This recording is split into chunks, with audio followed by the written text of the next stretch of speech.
This is the self-titled podcast of the Golf in Japan website, where you can check essential information in English about golfing in Japan, including more than 2,000 courses. We can help you book your round and make the whole process a whole lot easier. So check out golf-in-japan.com and start planning your Japan golf trip today. Golf in Japan, March 12th. We're joined here by the usual Damon. Hello, Damon. Konnichiwa. Mr. Joe Bro Joe. Hello, guys. Nice to be here. We have a lot to get to today. So we're going to have, obviously, the tour news, the little proposed deal that's rumoured to come out. And then we'll have a special guest, Mr. David Cardew, who's Senior Director for Japan at Trackman. So a lot happening. But first thing I want to talk about is the golf show, Tokyo Golf Show. Is that what it was called? Yeah, I think it's, Japan Golf Show. Japan Golf Show. Fair, yeah. So we were all supposed to go on Friday, and then I got sick right after doing the last podcast. And if anyone was listening to the last podcast, you hear some random edits. It's because I edited the whole podcast with a temperature. I had a fever. I was kind of out of it.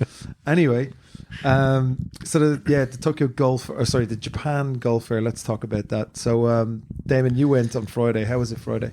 Yeah, a lot of people there on Friday. It was a good turnout. A lot of different things there. Mm-hmm. Obviously, you've got all the big OEMs there. A couple of them missing. Titleist wasn't there. TaylorMade wasn't there. But you've got everything there.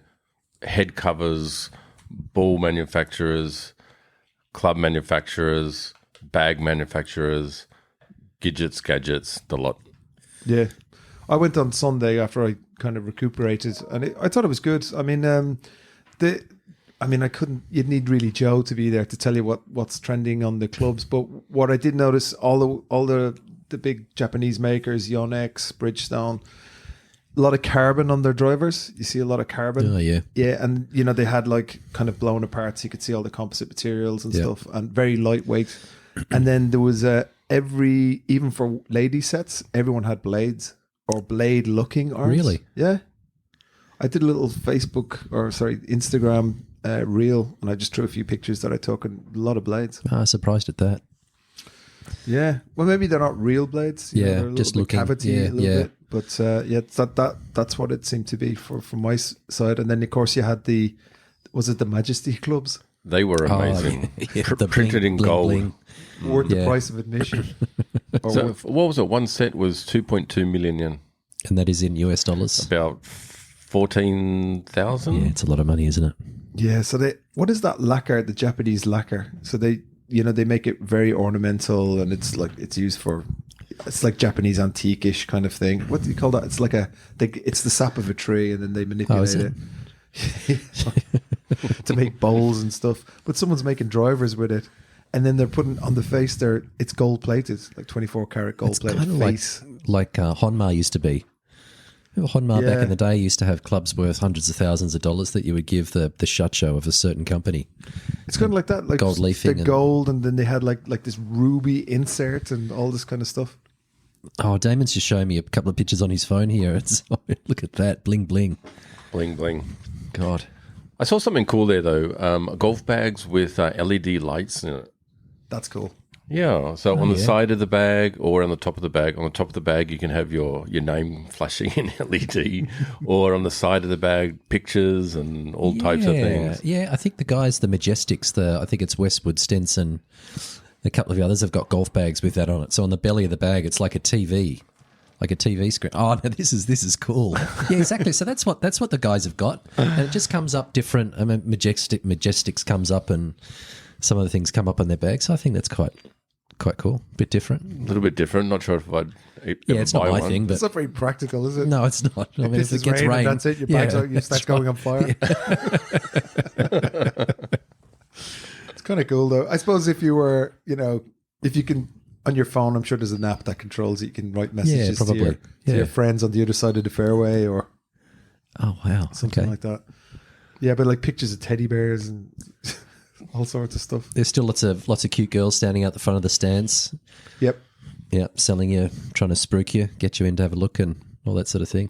It's weird, isn't it? It's like Quite strange, I it's think. like the car It's show. different. Yeah. It's the same Yeah, with the it is car show. They like hire the car these show. models who know nothing about golf. Yeah. And they're the ones standing outside the booth That's right. trying to get people in. Yeah. And they're like giving away stuff and they're wearing Yeah. mini skirts, Yeah. knee-high socks, Yeah. very tight tank tops. But it works, I guess, doesn't it? I mean, the punters Yeah. in there. Yeah. Well, the average kind of golfer in Japan is definitely male Yeah. of a certain age. And, Correct. that's the way it's done here. Yeah. The old market. Yeah, I always thought the first time I went there, which was a long time ago, I thought it was a bit different. But you're right, it's like the car show. Very much so. Yeah. I always find with different shows as well that there's always one or two booths there that have got nothing to do with the actual show. Yeah. Really? Yeah, so there's one there. Dr. Stretch. Yeah, Dr. Stretch was there actually. Yeah. But no, I took a photo of it as well. But there was a hairdryer company there.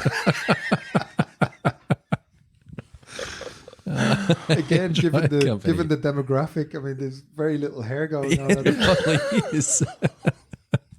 A hair drying company. Yeah, that doesn't quite match, does it? But yeah, I did see there was there was more clothing than I a lot I'd of seen clothing there. in Okay. previous years. Yeah. All on the Brands same like- level? Because it No. used to be clothing was upper level and then all the golf equipment was on, I guess, Oh no, yeah, ground.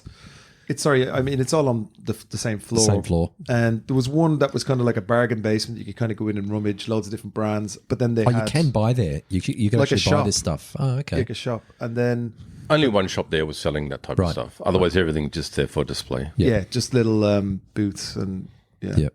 But some very nice stuff actually. There was.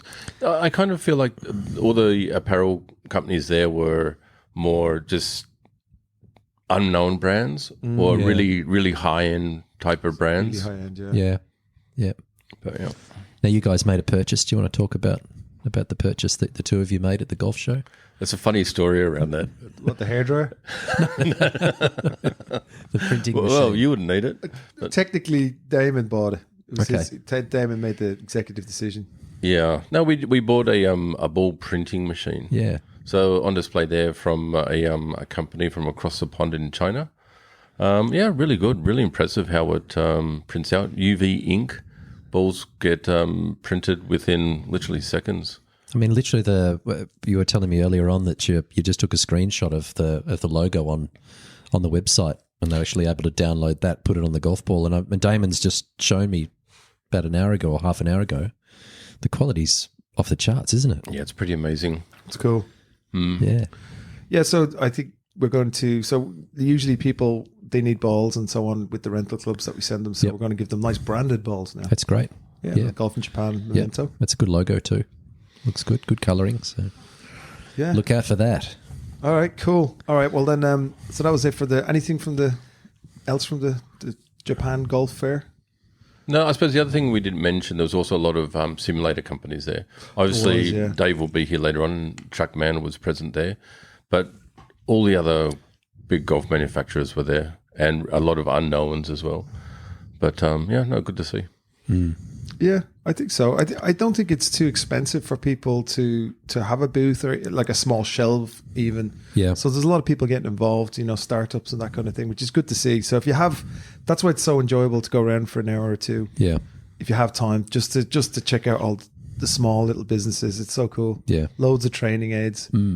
Yeah. Some that I was, it seems like they were doing well. I think people were very interested in them. Japanese like working. Oh, they do like training aids. I mean, you go into Victoria Golf and there's a whole wall dedicated to training aids. So, and quite different too. That's actually something we didn't really see much of there. Training aids. No, I seen them. They were all You on did? they were all on the sides where they just literally get a shelf. Right. Like they don't really have a booth. It's like a little bit of a shelf. They're kind of just floating around in front of it, and they might only have one gadget. And then if they're talking to someone, you wouldn't even know. You would just cruise by. But if you just kind of take your time and see what people are doing, you see they have some like elastic band between their legs or doing something weird. All right, cool. Well, yeah, it was good. I think next year we might have to go back. Yeah. Was there anything for tourism? There was a couple of prefectures there. Hokkaido and Okinawa were represented. And Okinawa, they blitz it Do they? with the tourism. Yeah. Wow. Okay, cool. Well, we'll definitely be back next year. Maybe we'll have to go and actually do our podcast there. I think that would Yeah, be that's cool. that's a good idea. Yeah, because then we can go and try and then do some recording, and you get the straight away some feedback, or maybe we can even have, because they have a driving range, indoor driving range at the end. Yep. So maybe we can go and get Joey there to hit some shots. Smooth a few shots. Yeah. Love to. Okay. Cool. So prefecture of the week. What are we talking about, Damon? Hyogo prefecture in the Kansai region of the Honshu Island, again the main island of Japan. Fun facts. The capital is, anybody? Kobe. Kobe, that is correct. Okay. The town of Arima is also very famous. That's one of the oldest towns in Japan and famous for their onsens as well. Onsens, yeah. The Hijime Castle, which is a World Heritage Castle. Yep. Beautiful. And they also have a lot of festivals, which Kieran always likes talking about. But they have quite a famous one there called the Nada Fighting Festival. It's very unique, where the participants carry the really heavy and lavishly decorated portable shrines, the omikoshi, Okay. and clash them against each other, a form of a symbolic battle, obviously showcasing their strength and bravery. Brilliant. Yeah. Cool. Have you guys spent much time in Kobe? I have. Have yeah. you? Yeah. Over the years, yeah. Kieran? I've been there, but not really. Yeah. It's a port town. Yeah. Yeah, so my old life I was heavily into that type of business, so I spent a lot of time down there. Yeah. I quite like it down there. I think it gets overshadowed a little bit by Osaka and Kyoto. I've spent a bit of time down there. We've got 3 golf courses down in that area, but 2 especially, Rokko and Arima, which are not far from Kobe. That's where you sort of land. And then if people are going to play at the Takarazuka course, you stay in Osaka. But I quite like Kobe. Yeah, we actually stayed down there a couple of weeks ago as part of the JNTO fam trip. That's right. Yeah. Yeah. What course did you play down there?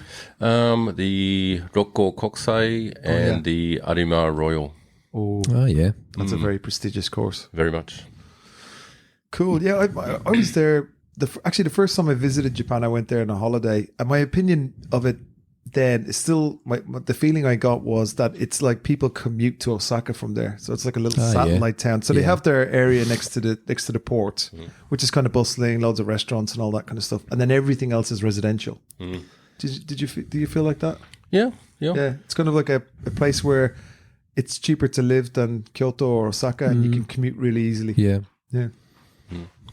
I mean, obviously they had a lot of people exit Kobe after the big earthquake in 1996 or 5 or was. But a lot of the ports are really heavily built up as well with residential, which is a little bit unusual. But anyway, golf courses. There's approximately 150 golf courses out that way. Okay. Wow, Yeah, that's a lot. that's a lot. That's a lot. Like more than Tochigi, just about. Right. And that's one of the golf capitals. Wow. In Hyogo, wow. Yeah. Top 5 golf courses on our list was the Taiheiyo Arima course. Okay. So I'm not sure if Projo had access to our back server and did something there, but That's right. voted number 1. Pine Lake golf course, Sayo golf course, or golf club rather, and Forest Miki, and then the Toki Wadai Country Club. They are our top 5, but obviously there's a more famous course in Hyogo that everybody knows about, and it is listed in the top 50 of the world, being Hirono. Hirono. Yeah. Yeah, so Hirono built in 1932, and it is an Allison designed course. Oh, yeah. Charles So Ellison. very famous, Yeah. but unfortunately not very accessible to non-members. No, I think you've got to play with a member, don't you? I mean, a member can't even just sign you in. You've got to play with a member. Yep. So it's hard to get in the front doors there. I just checked the the Japanese ranking online, and just for most reviews, it's Bell Green Country Club is number 1. Okay. Never heard of that one. Homei Country Club number 2, and number 3 Taiheiyo Takarazuka course. Yeah, Takarazuka course is a great golf course. Yeah, Yeah, up and down the hills. Well, you've played our Rokko I like course many Rokko. years ago. Yeah, that's our flagship down in that area. That's what we consider our best golf course. And then it's right next to our Arima course. So there's like a boundary fence between the two of them. You can see one from the other. I remember I was actually there with a guy from JNTO. Oh, yeah. And we were playing, and Joe was kind enough to set us up with tee times. Mind you, he charged us, but set them up for us. So we charged go, them we had the first tee time because the guy had to get back to Tokyo for meetings, blah, blah, blah. So we start at, I think, 6 o'clock. So I picked the guy up really early. We went into the clubhouse, we're there a bit early, so we decided to have breakfast. Nice breakfast. So we go out, it's just the two of us. First tee time, 6:00. He's a good player. Two of us fly around an hour and a half. So we come back you run into 7:30, and they go, here's your start time for the back nine. And we're like, no, we're gonna play through. And they were like, no, you have to stay and have lunch. And I'm like, it's 7:30, and we had breakfast. And then they were like, the caddy master was a lady, and she was very mean, and she was like, no, I don't care. And then the guy I was with, kind of senior, older, came up, the Japanese man, decided to, throw his weight around a bit. She was just looking at him, and she went, no. So we went up, we went up at 7:30, and we had to struggle through a curry rice. Because it comes with it, you're paying for it. So you might as well eat something. And then we went there and we just literally rolled around, and then we finished about 11:00, I suppose, and then we got back to Tokyo for about 2:30. So, but it was nice. Rocco was beautiful. Yeah, one of my favorite finishing holes. Yeah. Actually, water. Yeah, Jumbo Ozaki rates it one of the best finishing holes in Japan. Or I think he actually said all of golf. So we've held the Marahan Cup out there for years, which is a senior event, and it's a great tough finishing hole. Really tough. It's got that beautiful. The clubhouse as well looks like a kind of a Tudor style with the blue roof on it. Exposed beams. Yeah, looks amazing. Yeah, it's nice. Yeah, cool. All right. Anything else on Hyogo Prefecture that we want to talk about? Oh, we didn't mention the beef. Kobe beef. Kobe beef. We always talk about the beef from the other prefectures. Kobe, I suppose, in terms of branding, has the best. Anything else about Kobe beef? It's a little bit too much for me. I think it's always too much for me. Yeah. I can't do it. Yeah. So just to the marbling, like the fat and just, no. I need something to chew on. Yeah. Yeah, but in Murasaki we have a steak restaurant, and it goes from grade A1 being like the top marbled, and then it goes into A2, A3, A4. A4 is the cheaper one, and that's probably the best one for foreigners because it is really soft. It gives you a little bit of that marbling, but not a lot. Yeah. And if you cook it well, it's just like the best steak you could possibly get in, say, Australia or Ireland. So it's when you come here, you don't need to go for the best stuff because you can't eat a lot of it. It's basically like 60-70% pure fat. Isn't it? Seafood as well. Actually, seafood down there is pretty good, isn't it? Yeah, well, I mean, they're on the they're on the water seaside there. But surf and turf. Yeah, with the Wagyu. Okay, that's brilliant. I think we'll go. A lot to get to with the tour, Joe. Yeah, lots to get through. Similar to last week, I'll start with the ladies. The LPGA were in China last week, and they played the Blue Bay event on Hainan Island. The winner was American Bailey Tardy, who won by 4 shots. Second place was Sarah Schmeisel, and third was one of the Japanese players, Ayaka Furue, who's been playing really well recently. Minji Lee, Aussie, she played well, and Lydia Ko, so they rounded up the top 5. So the top, 2 or 3 players are probably not particularly well known to a lot of people, but Minji Lee and Lydia, it's nice to have Lydia Ko back playing well. She's been a little bit up and down the last few years, but it seems like she's got her game back. And just as a side note, Paula Cream and Yanni Tseng both played. They both missed the cut. Yanni was sort of the dominant player through probably 2010, somewhere around there, and Paula Creamer was a mainstay as well. So they were both down there. Missed the cut, but I haven't seen either name for years. Wow. So they went down there for a hit. Now, the reason there's not a lot of Japanese girls in there is there was a Japan LPGA event at Kochi, which I think, when did we talk about that? That was maybe a few weeks ago, a couple of weeks ago. Ai Suzuki won. Ai Suzuki is a really good player. You look her up. She's won lots and lots of tournaments. Very strong looking lady. She won by very strong. Super strong. She's built like a tank. Not as strong looking as Hailey Davidson.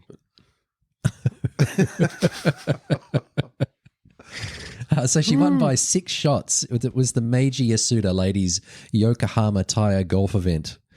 That's a bit of a mouthful, so good on you, Ai. Do you know what I hate about watching the ladies golf tournaments though here? So they do something called, what's it called? The first hole in Japanese, like nama. So when you go on the Golf Channel and they have the ladies, events, they just show you the first hole. Yeah. So you see every player tee off. That's right. And and they'll fold them down the fairway, just the first hole. Yeah, they do too. And then that's it. It finishes. Yeah.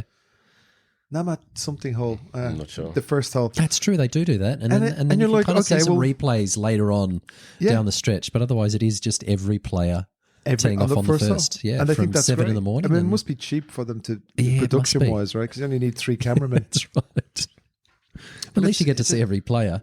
You do, I yeah. guess. It's kind of a shocker, and you kind of they're nervous and stuff Yeah. because they know that they're only going to be on camera for Yeah, the that's first right, hole, so yeah. they're crapping themselves for the first tee shot. They are. You do see that nervousness on the Yeah. first. I really noticed that. Lots of jumping up and down and doing strange sort of stretches and things Yeah, like yeah. that, trying to get over their anxiety. Before we talk about what you're going to talk about, interesting stat for Minji Lee that was knocking around. Did you see it on social media? Has it got to do with her and her brother? No. No? So Minji Lee in the 2022 season, her stats, right? Minji Lee beat every male player on the PGA Tour at every distance in accuracy from the fairway. No way. Ah, yeah. Wow. And it Yeah, said, not surprised. yep, it said like 100 to 125 yards. It was in 12 feet, 125 to 150 yards within 16, 150 to 175 yards within 20 feet, and 175 to 200 yards, 22 feet. That's pretty extraordinary, that last stat. Hitting long clubs like that on the green, but not just hitting it on the green, hitting it close as well. Yep. And it's crazy. Like, so like on 125 to 150 yards, number 1 was Hideki on the male tour. And he was 19.1 feet and she was 16.4 feet. Sorry, tell me the yardage again. How far was that? 125 to 150 yards. Yeah, she's averaging how many feet? 16. Yeah, it's amazing, isn't it? And the top on the tour was Hideki Matsuyama, 19.1. Yeah.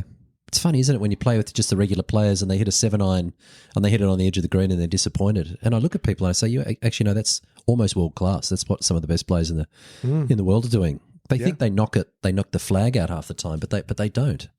So theoretically, if you were to have a set of ladies' tees in a professional men's event, right, so that they could get to a position where they're hitting, 200 yards, 150 yards, whatever it is in, Minji Lee would wipe the deck with them. Yeah, she would too. Yeah. That's what that's. Yeah, she's more accurate. Yeah. Yeah. So making them play off the same tees isn't fair, obviously, because No, of the because they don't hit it distance as to far. men. Yeah. But having her But like all at an relative. appropriate tee Yeah, time, that's right. So She's she should go into the PNC and do the. Did women have to play off the same tees as men in that event? Oh, I don't think so. I think the ladies would be a little bit forward. There you go. Yeah. All right. So Minji Lee. Yeah, Minji Lee. Guys, men's European tour, they're still on the South African swing at the moment, but this is a great story. This is almost as big a story as AK. Do either of you guys know Matteo Menacero? Yes. So The bashful prince of Italy. yeah, so young Italian player. He's only 30. Now, when he came out, he was winning tournaments. It was 2010 to 2013. He won the Singapore Open, the Malaysian Open, the BMW Champs, I think at Wentworth. And this kid's 20 years old. Superstar. And then he chased distance and he fell off the planet. Gone. Just went away. So by 2014, he was a non-event, just a non-starter. So going from being one of the best players in the world to a guy that actually he gave it away for a couple of years. And he's just come back. He's won a couple of events on the Challenge Tour. I think it was last year and the year before. And he won. And I watched the highlights. Terrific story. I mean, he was sort of dominant when AK was around. And had the right look and all that sort of thing, but just never hit the ball as far as he thought he should. Now, I watched him when he was in Singapore, and I would have actually considered him quite long. I remember him playing Sentosa, the Serapong course, and the last hole, for those who know, it's a long par 5, and he knocked it on in 2, so he wasn't short. But for some reason, he got in his head that he had to chase distance, and that's what can happen sometimes. And he couldn't get it back. Crazy. But he's back, and he's, like I said, he's only 30, so hopefully he's on his way. Should we talk about the PGA Tour quickly? Arnold Palmer Invitational at Bay Hill, won by Scotty Scheffler by 5 shots. I've been banging on about Scotty for He's a beast. the last few weeks. And as I said, if he putts well, he just wins. Wyndham Park, obviously really good player. What's his name? Wyndham Park. Clark. He's half Korean. Wyndham Park. Wyndham Clark. Shane Lowry. No Kieran, comment. for you. And Will Zalatoris rounded out the top 4. Hideki was the only Japanese player who finished at tied 12th. Actually, sorry, I must mention that Hoshino played in the European Tour event or the DP World Tour event and missed the cut. He had the weekend off, which is he's been playing really well recently, so probably good idea to have a bit of time off. What do you think of the event? Did you watch it at Bay Hill? Damon, did you watch a little Nap bit had of a it? 12. Sorry, highlights only. That was the highlight for me. Hard Nap had a K. 12. Did you Nap see had a it? 12. No, I didn't. So I don't know what hole Is he it is. trying to hit it over the water again? Yeah, do you know the one that like Bryson? Damon. You Yeah. remember Oh, sorry. Bryson hit it. did it, and then remember Rory did it. He kept hitting it in That's the water, right, and, yeah. and he took like a 9. Oh, or so something. that's where he... Nap did it again. He hit 3 into the water, I Did he? think. Then he went over, took his medicine, and then he hit one over to the right, and then he edged it around, and he made it 12. 12. And he was like, his score was okay. Yeah. He wasn't after that. Yeah. Rory's not Rory. Ricky Fowler struggled there as well, didn't he? Oh, yeah. Yeah, he did. Yeah, I saw It's a that. hard Yeah. course, man. It is a hard golf course. Yeah, the rough's thick. It's long, Yeah, it's long, rough's thick. Greens are fast, so you've got to hit fairways. and you have to hit it in a certain place on the greens. Yeah. But Sky Scheffler, man, when he hits the ball, right, he's doing the electric boogaloo. Oh, isn't he? He's Hits all over the place. hits the ball. It's incredible to watch, but It it's is. so straight. Isn't it? It's incredible, Ball man. striker from hell. Just hits every green and So you reckon every fairway. I reckon Larry's going to peak. He's been threatening, but I think he's going to peak just nice for the Masters. Larry? Yep. Yeah, look, he's probably time. He's probably, I wouldn't say due again, but he's been playing well for a while. And, he won the Open. When was that, Kieran? What year? It was a few years ago now. That was when it was in it Ireland 19? in Royal County Down Yeah. a few years, just before Corona, was it? Yeah, 2019 maybe? no, maybe 19. Yep. And then he won Wentworth. Was it last year? or the year? But Yeah. That's the last big win I think he had. He's a good player, Yeah, good but he's character. He did come second or third in the Masters one year. Did he? I think so. Yeah. Yeah, kind of, grey hands, touchy-feely kind Yeah, of he's golfer. good short game. Yeah.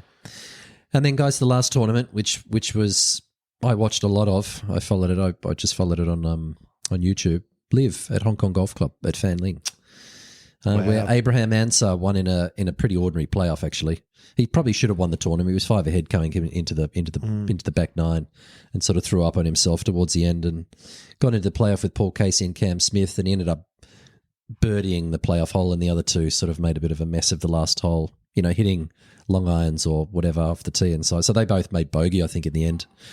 And Abraham made birdie to win. I think it's pretty standard what they win is like $4 million. But of course the story of the week once again was Anthony Kim. Amazing. Unbelievable. Brilliant. He's Unbelievable. completely proved me wrong. I've got group chats with a few people, you guys and some other people, and I've just potted him. Love the story, like AK. What do you think? Is he going to perform particularly well? No, I said no. Especially considering what he did in his first event, didn't play particularly well, and he shot 6 over, 2 over in the first two, and then shot 5 under. Yep, for the And best round of the day. Best round of the day. Joint best round of the day, yeah, 65. And didn't he also had the highest putt stats as well? Oh, he just hold everything. Oh, he was amazing. Yeah. And he almost gave the story when he was getting interviewed at the end. He was like, "It's been a long journey." It's always like that now. He was so it's going to come now. It was almost he's out on the other side now, and he's going to release a biography or do an interview. And Yeah, I hope he does. he looks wrecked though. I do. He took the sunglasses. I was like, "Oh my god, put them back on." Yeah. Actually, interesting story. When he came back, he was going to use his old Nike clubs. And they said, Anthony, with the clubs these days, they're 10 years old. And they said, look, the clubs these days are a lot better. Come and Like try the this. So Vapor? he's got full set of Titleist all the way through the bag. And he played, but they're straight off the rack. And he reckons, What? They're not fitted? nah. So apparently he went to the tour van before Hong Kong and got them fitted, and they were too upright. I think he got them flattened out and a couple of other tweaks. Not saying that was the difference between shooting 100 over and him playing really well this week, but it does make a difference. It really does. It almost sounds like he was asked to come onto the Live tournament at the last minute. Yeah, it does. It seems rushed. He didn't have clubs. He didn't there was have no clothes. practice before. He was playing like Wanted to bring his He was playing Nikes. Vapors from like He was 2004. too. Yeah, that's right. And the Nike One ball. Probably the same grips with the same grips. What were those? The square-headed drivers? The SQ. Yes. Yeah, Oh, those it was ones that- Sasquatch. Yeah. Yeah, they made a wicked noise. He was using that, and he was going to play with them. And the other thing, He is rock and roll, though, isn't Dave he? could talk about this later. Apparently, he didn't know what a Trackman was. Dustin Johnson had a Trackman, and he's like, DJ, what's that? I find that a little bit difficult to believe, but maybe. I mean, he's been in the wilderness, as Kieran said. I mean, he's Maybe not looking to Maybe in Red the hot. crack lab he was hiding himself in for the last 10 years. They didn't have one. Your crack lab didn't have a simulator? So, anyway, I think I don't know when the next tournament is. I think it's for Liv. Is it Macau? It's Macau. I It is think you're right. Macau? Yep. That's Watch awesome. Watch this space. I mean, this is a great story. Well, first of all, about the tournament, I think it was much better. It was. so much better. And you know what the Yep. missing ingredient was? People. There was a few Yeah, there heads was a lot of there. There people. was an atmosphere. People were getting into it. I mean, the Hong Kong crowd, they weren't like, going crazy and clapping No. and drinking a little bit, but it was, you could see Ram and everybody was like Yeah. pulling a massive crowd yeah, following they him. were too. And they were playing better. Yeah, they were. The golf it was a the good quality finish. of golf was It was amazing. really good, and lots of good players up the top there. Nice to have Cam Smith playing well again. Sorry, Damon's just brought this up on his computer. I was wrong. Breaking news. It's Miami. It's in Miami, the next live event. So, Oh, that's like Macau. So similar. I'm coming around, Damon. Yeah, I mean, you guys are I saying, liked it. I you thought really enjoyed it was one. good. I enjoyed it. I It was enjoyed good watching golf, it. but I mean, the other ones have been as well. Yeah. The team stuff, I like the individual play because I like, Yeah. you're used to that format. Yeah. The team stuff where they're like, they're not showing Anthony Kidd. They're not doing anything. And they just keep talking about the team event and then this and that. Yeah. And you're just like, Yeah, they're drumming on about that a little bit. I just can't get it. I don't can't get take it seriously because of the names of the thing. The cleats. Yeah. The Crushers. Yeah, The Crushers, the cleats, the Majestics. There's one of the teams is called, it's spelt Talk, but they call it Torquay.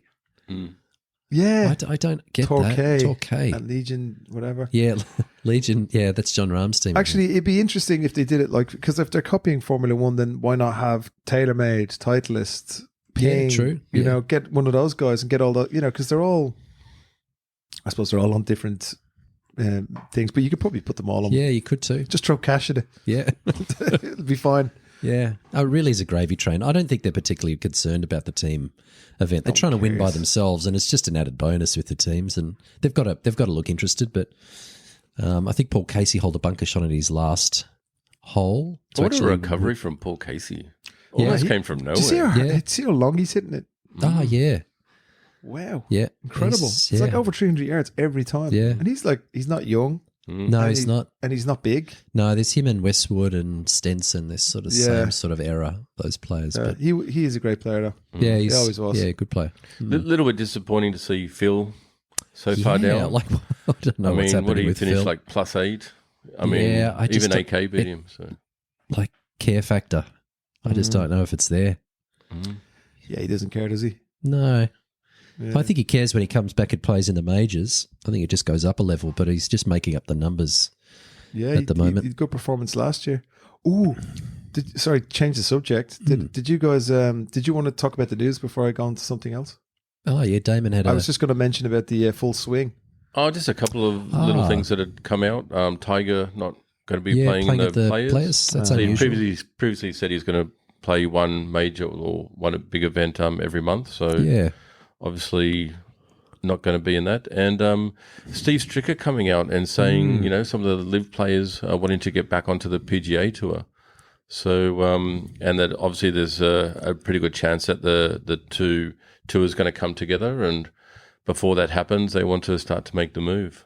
No names have been mentioned, but Okay. we can probably all suspect who they might be. Yeah, I'd be wondering if Jay Monahan keeps his job when all that comes to fruition. I don't know. Yeah. There's also a pretty big announcement with one of the ladies' tournaments. The what is it? The NXXT Tour have now said all women players must be biological women. Oh, that's right. I did see it because that was that. Oh, we talked about that not No, long I'm ago. so And you've sorry. actually got to be born a female Yeah. to actually. Yeah, so to be this able has to come ladder. off the back of Yeah. Hayley Davidson. Yeah, oh, sorry. So that's Haley's like a 6'3" bloke college player that Yeah. decided to become a lady. Right, so she's now not allowed to Yeah. play. Gender right? reassignment. Yeah. Yeah, and I think um, that's fair. Just let me read her Okay. her media, what would you call it, comments. Rebuke. Review. The NXXT Tour can suck my... well, you know what I mean. Okay. Well, she's had a gender reassignment, so yeah, I thought. no, I yeah. don't know what you she mean. had the snip, or She did. he, she, yeah. Well, transgender. Do you know? so- Remember that when the story broke, she lost 15 yards of distance because she had a gender reassignment, which I imagine is Oh, okay. Had the tackle removed. that one? Yeah. Okay. Did any of you guys watch Full Swing or start watching it? It just came out on Wednesday. Yeah, watch some bits and pieces. Yeah, It's brilliant. yeah, Really? I wasn't a fan of the first series No. because it was just too basic and I yeah. knew everything yeah, already. some of it and- was. Yeah, And then this one, it was done differently. It was done really well. Yeah. So like there's a two-parter about the Ryder Cup at the end, and then finishes off the series, and it's really exciting to watch. If you're European player, like the Ryder Cup is interesting, and then the whole Hatgate thing, and okay. they really do have insight into do everything. they? Like their camera crews are going everywhere, capturing everything. So it was very insightful and very enjoyable, and I binge watched the whole thing, 8 episodes. So that's what I'm like. Like if I'm going to watch it, I've got to binge watch it somewhere, Yeah. maybe on a flight somewhere. If I just get hooked. I can't I just watch wasn't one. feeling well, so I just stayed home all day Saturday watching Yeah, that. yeah. It was great. It was really good. So I highly recommend that. Okay. I thought they did a great job. How was the story with what's his name? He had great success from the last one. Him and his caddy, Joel Damon.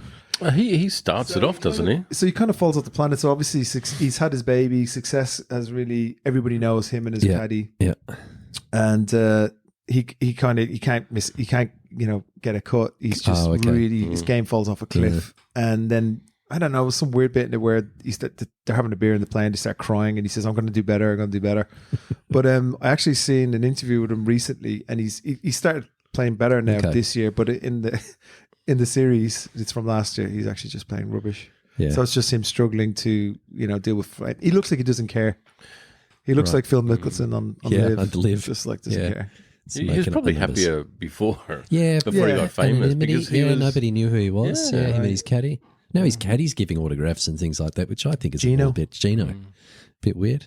hard but I to like deal him. with the He's fame. good. Yeah, he's good. He's dude. cool. Yep. Yeah. No, he's a good dude, yeah. And see, from what I've seen, he's turned the corner and he's getting good results Oh, now. good. Yeah, he's playing well. I think he's taking it a bit more serious. Okay. It was a bit overwhelming for him, I think, because he's kind of an average dude, isn't he? Yeah. Likes a few beers. He's Yeah. well known for Yeah.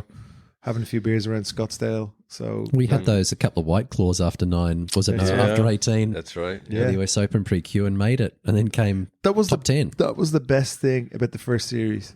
It was that episode. Yeah, it was. It was cool. Really yeah, good. and maybe Fitzy winning as well. Oh, yeah. That was Yeah. kind of cool. But yeah. the rest was just kind of like Yeah. whatever, Jordan some of and it's all a that. bit, You're bit just like, basic. whatever. Yeah. But this time was really good. Rory's in it quite a lot. I'll have to watch it. Damon, have you watched any of it? I started watching the first episode, and that was it. So Okay. I have to get back to it. Because they did the first episode, I think, is a 2-parter about Liv, Right. and they deal with the whole, when the announcement was made, and Yep. and all the players, they're right there with them, getting the reaction. And they're like, okay. what the Yeah. brilliant. So that was kind of cool. It started off with the controversy, and you see Rory's perspective, where he's like, they didn't even consult me, and all I've been doing is basically working full time for these guys Yeah. for nothing, Yeah. to try and say that this tour is good and that tour is bad. And he said, "No, I don't care, and I'm just going to focus on my golf." And you kind of feel like he was a bit of a victim in all of it. Yeah, it was a little bit. Cool. Yeah. Golf last week, boys. Oh, No, I mean, I was supposed to play today, but it's raining. Let's talk a little weather. It's raining outside today. Well, the weather yesterday was great. Yeah, it was, and it's going to be good again tomorrow. So I've got an on-course lesson tomorrow. I was supposed to play today with some members, but that didn't happen. Next week, I can't even think. Yep. Kieran, did you play? I was supposed to play with you, but we didn't play because of rain. I'm okay to play in the rain, though. I don't play well in the rain, but it doesn't really bother me. 'Cause Yeah. I'm just as long as I'm on the golf course, I'm happy enough. Unless it's diabolical, Yeah. can't put on the greens kind of thing. But I Yeah. don't think it's like it's Where just were you cold playing? and It was Where meant was- to be at Kanagawa, but I think it's yeah. 5 degrees here with rain. Yeah. Yeah. That's No, not So I don't ideal. think it would is have it? been nice. But I played there yesterday, and it was absolute gorgeous weather. Yeah. What'd really you shoot? nice. I hit an 87. Good for you. that's all right. Good. Early in the season, Yeah. Yeah, firing up for silly season. Are you playing this week? Oak Hills Country Club in Chiba on Saturday. Cool. Yep. Oh, Don't think yeah, I've ever played there. I think I've played there. Yeah, I don't it's think good. I have to have a look. But yeah, that's it for this week. Oh yeah, I've played there. Is that an accordion course? I think it might be a Desmond Muirhead course. I'm not sure. It's not. Don't confuse it with the Golf 5 Oak Village. Oh, No, that's the one I'm not. talking about. Yeah, okay. No, this is a different one. Is it Okay. near the airport? No, I think it's Ichihara. Oh, okay. Okay. Oh, maybe you're right. I remember playing one with the Red Bull guys, and it was a nice course, difficult, Yeah. very difficult but beautiful course. Yeah, they have a big, so it's like a par four with a massive lake on the right hand side to finish. Yes, that's the one. Yep. Okay. Yeah, no, I've played that one. It's nice, very nice. Yeah, they do an early bird in the summer, which is really, really reasonable. I think it was like 6,000 yen. And teeing off at what time? See, I think we're teeing off at 5:30. Tee off at 5:30 because we're all working, right? So tee off at 5:30. It was costing like 6,000 yen. Mm-hmm. Like no lunch or anything. We would just grab our stuff and then just head back to Tokyo. Yeah. Back in Tokyo for 10 o'clock. Perfect. Yep. No, you are right. It's out near Narita, just east of Narita. It's nice. It's a nice golf course. Yeah, you'll have a good one there. Yep.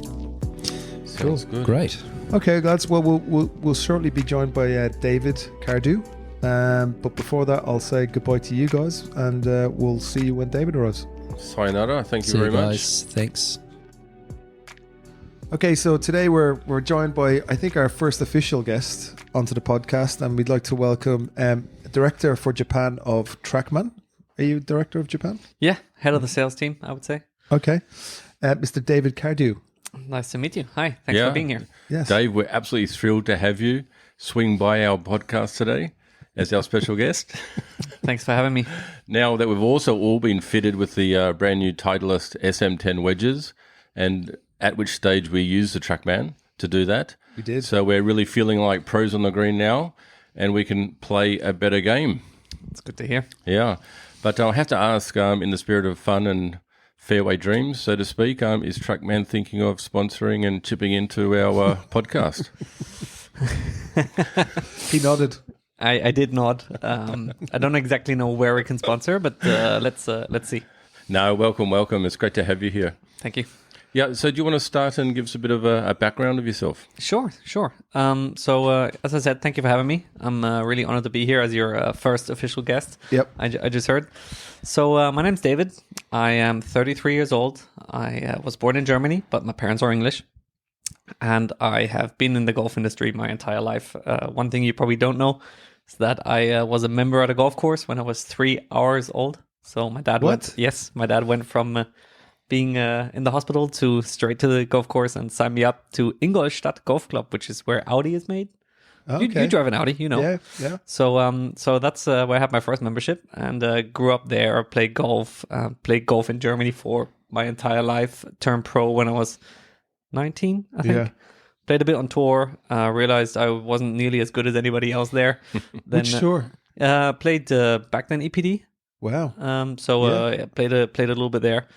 Realized those guys are and that's only like the third tour, right? I mean, those guys are still, much better than I am. And then I turned pro, teaching pro. That will be. Did that for about 3 years, and then we decided to split ways with the golf club where I was working. And then I thought I'd do something different. And Trackman was looking for their first sales guy in Germany back then. This is now good 10 years ago. 10 years this year, my anniversary for Trackman.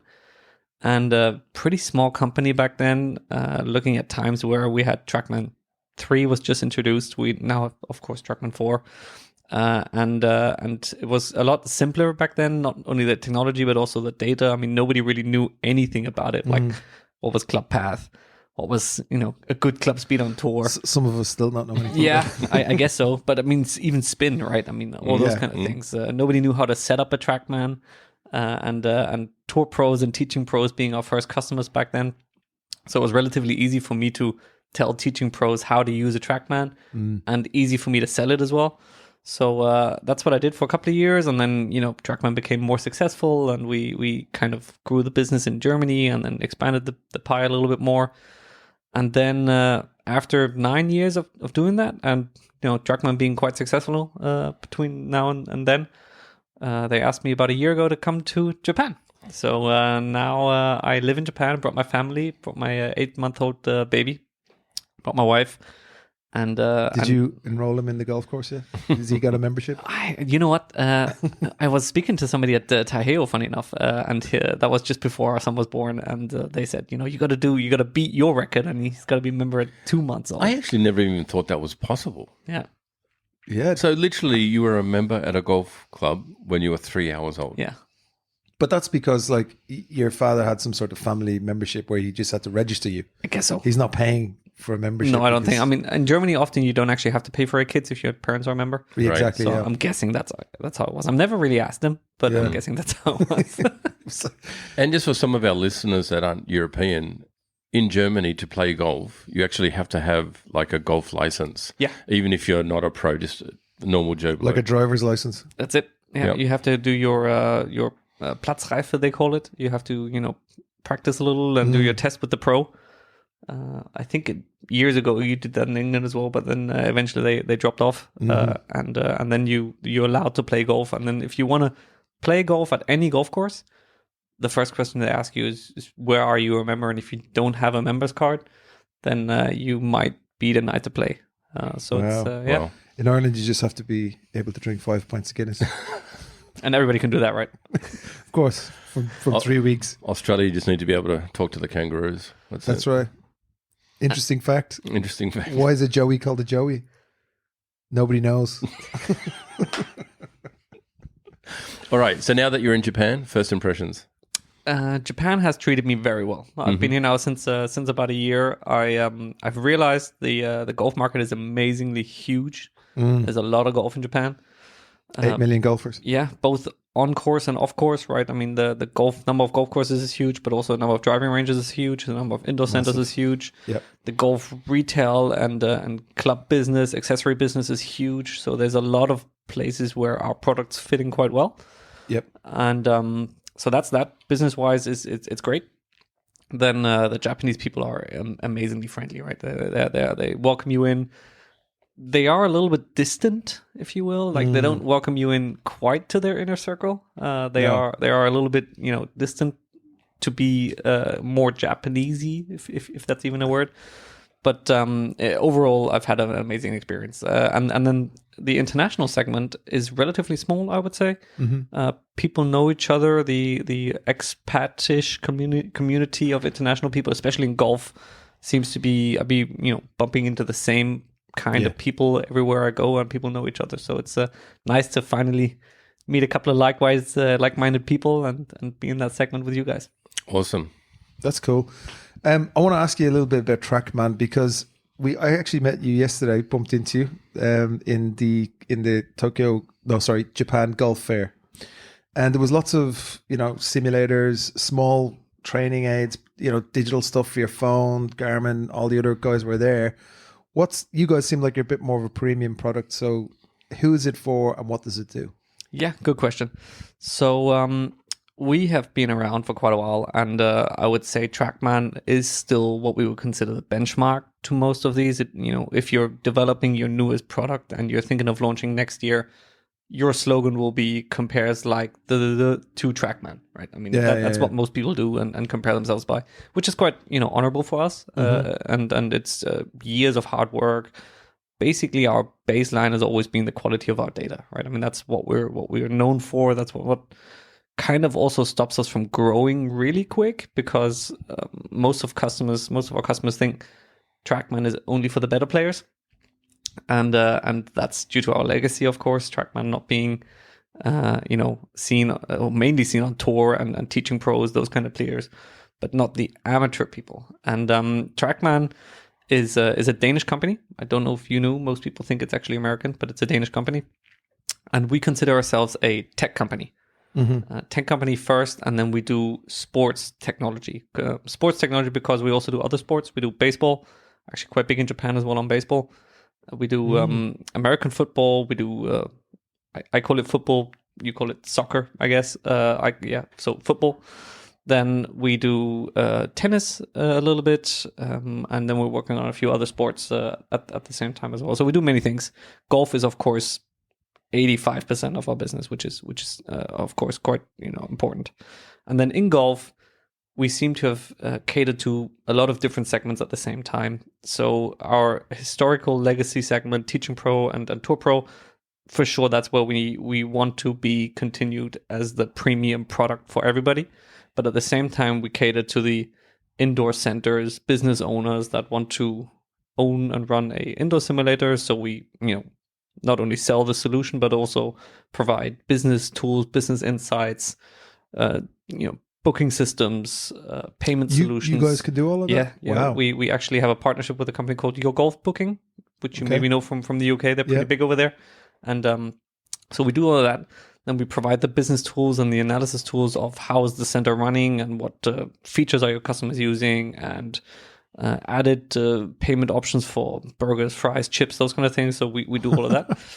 Then we also cater to, next to the indoor centers, we cater to driving ranges with our driving range solution called Trackman Range. So we sell, not one Trackman at a time, but then maybe you can have all 300 players here in Japan. There's some of the really, really big driving ranges that they, can have a Trackman basically in every bay. Is kind of what you need to think of. And then we obviously do the fitters, the coaches. So we seem to be able to play at different parties at the same time, which also is sometimes quite difficult, but that's what we seem to do. So if we talk about Trackman, we basically say, what are you comparing to? Are you comparing to the data? And I'm pretty sure there's 2 or 3 out there which have really good data, right? I could mention 2 or 3 simulator companies that are really good on the data side. But then do you only do good data, or do you do good data, good graphics? Which we guys work together as well on the graphics side of rendering golf courses. Yeah. So do you do good data, good graphics, but do you also have driving range solutions? So you can go from your simulator to your driving range to your Teaching Pro, get a really good video analysis, then get that data sent home to you, and then book your next option with the next coach on the next driving range. So we kind of have a 360-degree approach in different segments at the same time. Wow, that's amazing. You mentioned earlier that we got fit for the SM10 wedges, and I don't know how people got fit before Trackman. It was just by eye. Someone said, I can tell you. Who was it that Paul was saying it last time? Did they look at the divot pattern? That gave you insight. Because now you're getting all of these, they're dialing it in. Wow. They're really dialing it in, aren't they? If they looked at the divot pattern, they would probably give me a soccer ball or something. I mean, I don't take divots because I always It looked like where he was, the wild boars had gotten in through the fence and dug it all up. I skull a chip, so I don't take divots. So I just Just knife every single one. yeah. What's the most? So how many data parameters are there on Trackman? There's over 40, including putting. Over 40. Yeah. I mean, I would say the most important thing about using data is finding out which data to use for yourself. Right. It's really overwhelming if you take all of those. So before we get into that, I mean, parameter, a lot of people probably don't know what that is. Can you give a really quick So we explanation on kind of, parameters? we only look at impact. And during impact, there's a lot of things that are happening, both to the club and the ball.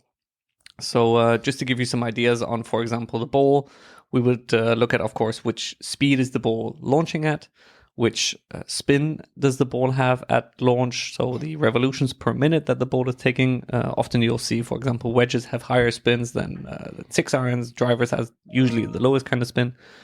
And then, which direction is the ball launching at, both left and right, but also up and down. Mostly the ball in golf is going up, of course, except when I do a chip shot, then it's often going straight forward. But so that's the ball. And then we look at during the air, is it curving to the left? Is it curving to the right? That's a number that we would, for example, call spin axis. Is the ball tilted a little bit to the left or to the right? Then where's the ball landing compared to your target as well? Is it, left and right, long, short? How long was the ball in the air? What was the descent angle, which is a really important number for fitting? What is the ball landing at? Is it then for a driver landing at a good angle for optimizing carry, but also at the same time roll? Or is it, flying too high, landing too steep and not rolling enough? So there's a few numbers there we can look at, but also then we look at the club. That's actually, we actually started looking into ball data first, and then we came out way later looking into club data. And when we actually launched the very first Trackman, the very first customers that we have were like big equipment manufacturers. And back then, we actually had our 20-year anniversary last year. So I'm going to say 21 years ago, fitting was done based on microphones underneath the turf and the soil. So when you hit a 5-iron on the driving range, to find out how far it went, it was literally microphones under the grass saying it's 150 Amazing. yards or whatever it is. So then these two guys from Denmark come along to, I think our very first customers were like Titleist, Callaway, Ping, Mizuno, and they just put a launch motor at the back and you hit a ball and then they say 155 yards or whatever it is, and then somebody in the distance uses either a laser or some kind of GPS or the microphone and said, yeah, correct. And that's how they started. And how many parameters was on that? So we started with only ball parameters. Mm-hmm. So that would have just been, I'd have to count for sure carry, of course, launch angle, launch direction, Speed. and that's maybe it. Okay, and now you've got 40 parameters. Yeah. So what do you see in the future? How many more parameters are there that you can get to? We're trying to not make it more complicated. Actually, we're trying to Going into the fifth dimension. Yeah. Well, maybe 2 or 3 more that could be interesting. But it's really more about how to use the data is what we're looking into. How to be smart about analyzing the data correctly, using a little bit of AI, making sure. The AI was cool. So it was just kind of spitting out what kind of bounce and lie we needed on our wedges. Yeah, And it exactly. was consistent, and it was fantastic, isn't it? Most companies are actually doing that right now. There's a few different simulator companies that are looking into AI, which is, of course, what we're doing as well. Every year, here's a number that will shock you. Year to date, so far, we've hit 2 billion shots on Trackman. No way. Yeah. Wow. So we are a company that probably has the most amount of data globally on golf balls, and everybody knows if you're looking into AI, what you need is a lot of data. So we're pretty invested in that. So the Trackman is essentially, well, for your customers, commercial-based customers are the majority of your business. What about the punters that want to take a Trackman home or take it to the course? They want to build a man cave. Yeah, Everybody wants a man cave. Let's Everybody just put wants that a out man there. cave. Not everyone can afford one. that's true. They usually go with the lower end and start from there. But exactly, yeah, it's about 20-25% of our customers are the man cave customers. So that is still quite important to us. And there we focus on the build out as well as the technology, right? So we offer the projector solutions, hitting into a screen, the turf, extra PCs, extra cameras if they need. We help with the lights. So there we don't only supply the technology, but of course, work on the entire solution. Wow. Can you build a bar? I mean, probably. We definitely build Trackmans into bars. Especially in Japan, you do, yeah. There's a place just down here. Oh, I forgot the name of it. My friend Matt was telling me. And it has a Trackman in it. And you probably know better than me. And he said to practice, it's only 1,000 yen an hour as long as you're buying a drink. That's really cheap. That's really cheap, isn't it? So he said, like, you go in there at 3:00, there's loads of salarymen all drinking, hitting balls with Trackman. That's Incredible. good. Yeah, we're going to go there. It's very close to our office. I do see a trend here in Japan, mainly where people still see us for the data stuff, and one thing that I've noticed in Japan, a little bit more behind to what I've seen globally, is that there's a lot of practice focus on not only driving range but also indoor centers. So they don't like to take a drink at the driving range. They often don't like to take a drink in indoor centers because they're there to practice. And they take that part really seriously. Right. Yeah. So that's why I think like the typical Top Golf kind of setup here is not yet seen because when I go to driving location, as well. Totally agree. Yeah. Yeah, it's a different culture. it is. Yeah. It'll take some time. I think it's gonna come at some point. I doubt it. Do you know what the weird thing is, right? When you go to a golf course, especially in the morning times, you'll see all the Japanese golfers drinking heavily in the morning, like 7 a.m., high balls, chew highs, because they have a hangover and they want to get rid of it. And then they're banging it in, or they're going to have a day. Obviously not the designated driver, but you'll see them all drinking. They'll all drink over lunch. It's interesting, but they won't do it during practice. Yeah. I think that's really weird. I've noticed that as well. In Germany, it would be the opposite. You try to play good on the golf course. You don't drink on the golf course, but you would be okay to drink during practice and at the driving range. So it's weird. Okay, that's cool. And what is there any new kind of developments? I seen that in the booth yesterday you had that really cool one that was stuck on the ceiling. It was super clean. Yeah. What's that one called? Trackman IO. IO. Indoor optimized. Previously, our Trackmans have always been mobile. I think that's the biggest difference to the new product. So Trackman 1 to Trackman 4 has always been mobile solutions connected to iPads and so on and so forth. And you can, like, Teaching Pro, Tour Pro setup, take it to the golf course. Trackman IO is literally only for indoor. And it's mounted to the ceiling, close to where the projector would be mounted, maybe overhead to the player. And then it's optimized for that solution. So everything that we know where Trackman 4 could be improved, we improved on the IO. But of course, downside, as I said, you can't take it anywhere with you. So it's fixed mounted. We can get the spin, which Trackman 4 technically needs a little bit of help. It doesn't have any light requirements, which Trackman 4 definitely needed a little bit of help there as well.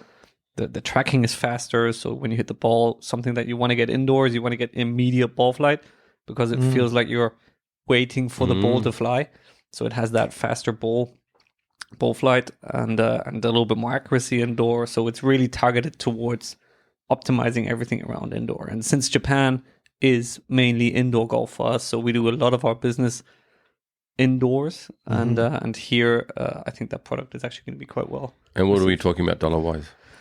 We've always been on the same price since we launched first Trackman 1. We've been $25,000, and that's where we still are. Okay. So what we have a philosophy. The projector one, is that the IO? Yeah, same. Okay.